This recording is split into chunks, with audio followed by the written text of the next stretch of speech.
When the FIFA World Cup arrived on the African continent, many organisations there made the most of the occasion to help those suffering disease, poverty and other hardships, particularly involving children. They've been utilising the power and popularity of football for the greater good of society.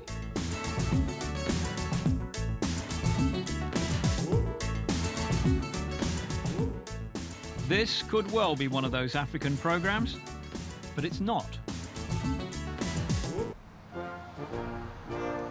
This one is in the heart of the USA. Clarkston is a suburb of Atlanta, Georgia, which is one of a number of American cities designated as refugee resettlement areas. With relatively cheap accommodation and sufficient employment, thousands of refugees come to these cities each year. But it's not always an end to their problems. As you can imagine, these kids grew up in refugee camps. They escaped war. They've seen horrors that I don't think most of us can imagine. And then they're sent here and they're just thrown in and they're expected to survive and be able to function at school, you know, thrown into age-appropriate classes instead of the level appropriate. And how do you survive like that when you haven't had formal schooling, or when you don't know the language, or when you don't understand the culture at all? Once the 90 days of government assistance has ended, families are often left with little and may find themselves living in rundown accommodation. An accidental turn into one such housing estate altered Luma Mufle's life. When I was turning into it, I saw boys outside playing soccer. They were playing barefoot and with a really raggedy ball with no rules and just having the time of their lives. And I was a little homesick at the time, and it reminded me of the way I grew up playing soccer in Jordan in the streets with my brothers and cousins. And so I came out later in the week armed with a nicer ball and got invited to join their game. Reluctantly, they were a little hesitant about letting a woman join their game. And then after that, you know, we played for a few weeks, and then we decided we should form our own team. And I had coached before, and we rounded up kids in the neighborhood that were about the right size, and we had tryouts. And you know, there wasn't any big plan. I just wanted to go out and play, and then the kids wanted a team, and then you know, you'd finish practice and the kids needed help with their homework because their parents were illiterate, and so I would end up hopping from one apartment complex to the other, you know, coming home at 11 o'clock or midnight after helping the kids with their homework. That was the start of what's become a full-time occupation for Mufle, as she and the Fugees Family Association she set up try to make a difference to the lives of these children from war-torn countries around the world. It's one breadwinner because most of the families are single moms because their fathers have been killed in the war, have disappeared, and you know, the moms can't get out of that cycle. You know, they can't get further than, you know, cleaning rooms at a hotel or working at the chicken factory because they don't have the skills to do so. So our hope is to give their kids those skills so they can get out of that cycle. One such story of a family's acute destitution lingers in Luma's memory.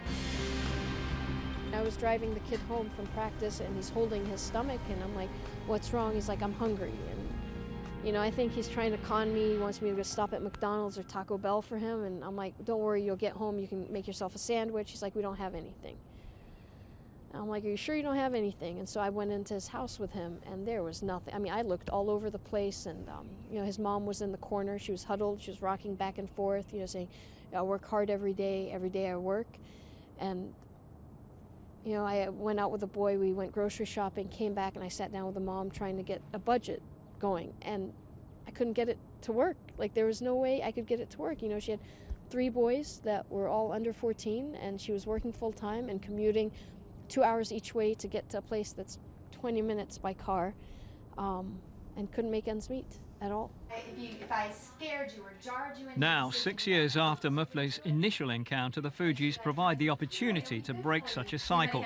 Many children receive state education, but most of them are so far behind the curve that they're destined to fail in the usual system. By offering after-school tutoring, a private academy for some, and year-round soccer for 86 boys, including competitive league matches, the Fugees have a different method, specifically designed for refugee pupils.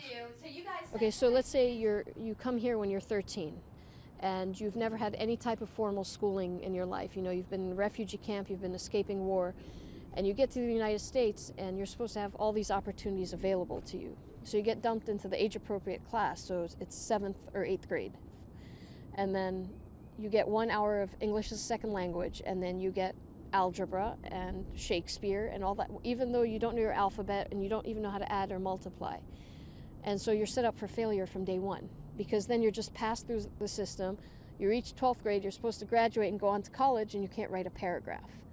And so what we do is we bring them in at 6th grade, even if they might be older, and it's intense reading and writing and basic math. 12 boys attend the academy, where they're offered an education which develops all disciplines while constantly reinforcing and developing their English, allowing them to rejoin the mainstream education in the future and become useful members of society. Incorporated in the teaching system is a healthy competitiveness that develops both on and off the football pitch. Being competitive against each other on the field also comes into, they want to read the most books. They want to be able to use their vocabulary words the best. They want to be the one who got the 100% on their quiz. And so it's a really healthy competition. They use it to, to further their education. After a full school day, the academy kids join the other members of the Fugees family for a full-on soccer session run by Luma herself and other qualified coaches. Even here, in an activity in which the boys are familiar, education and personal discipline is paramount. The power of soccer to do good here is abundantly evident. There's no fuss, no dissent, and if your grades aren't up to scratch, there's no football. What I found was soccer was a hook for them. It was what they were passionate about, it was what they would get excited about, but then you could use it to do everything else. You could say, okay, well, you're going to be benched if you don't pass your classes. You're not going to play this weekend. And it was such a powerful motivator for them. We have a code of conduct that all the kids have to go by. They have to pass all their classes, they have to behave well, they have to keep their hair short, can't sag their pants, they can't curse. And if they do, then they're not playing. And I never thought something could be that powerful, but when you have nothing else, it's very powerful. And the boys themselves are aware of the way their lives could have been if they hadn't got involved with Luma and the Fugees. I believe I would be doing not so good things, because when I'm around Fugees, they keep me in check and they always tell me what's the good thing to do, and I always do that. And that's what helps me to be a good person. When I came, a lot of bad kids were asking me to come join them. But then since I started here, I ignored them all. And my family was like, you're a great person and you're doing the right thing. Coach Muffler's hope is to expand the concept into something even more significant. We've been looking for a home for our organization for about 3 years, and right before Christmas we found 18 acres of land with the development that had gone sour. And what we want to do is we want to build our school, our home for these kids. And so right now we have 6th and 7th grade. Each year we're going to add another grade level and go up to 12th grade. So the kids that graduate from our program will have whatever opportunity they want. They want a 2-year college, they want a 4-year college, they want an Ivy League college, that will be accessible to them. So we want it to truly live up to the American dream, not just in words, but in practice. Unwilling to accept a government grant in order to avoid unnecessary bureaucracy, Muffler's work is privately funded. But with such grand plans, more is always needed. There's talk of a Hollywood version of the Fugees story, but any suggestions of a direct expansion of the concept to other cities or even countries are knocked back. I think there's a real danger to saying, oh, we're going to franchise, we're going to do the Fugees everywhere, because we want to do it well here. Whether someone comes and starts, takes what works for our community into their community, I'd be more than happy to share that. But we have to figure out what works for our community. While academic development is at the forefront of the Fugees' work, there's little doubt that with the diversity of cultures accepted into the programme, the children are learning other valuable lessons in addition to their regular studies. We have kids from 28 different countries on our teams, and they all play together and they get along. And we have kids from North and South Sudan on the same team, Muslims and Christians, Sunnis and Shias. And it works. If it works for them, why can't it work everywhere else? As Luma Muffler's Fugees family continues to grow, the children aren't the only ones benefiting.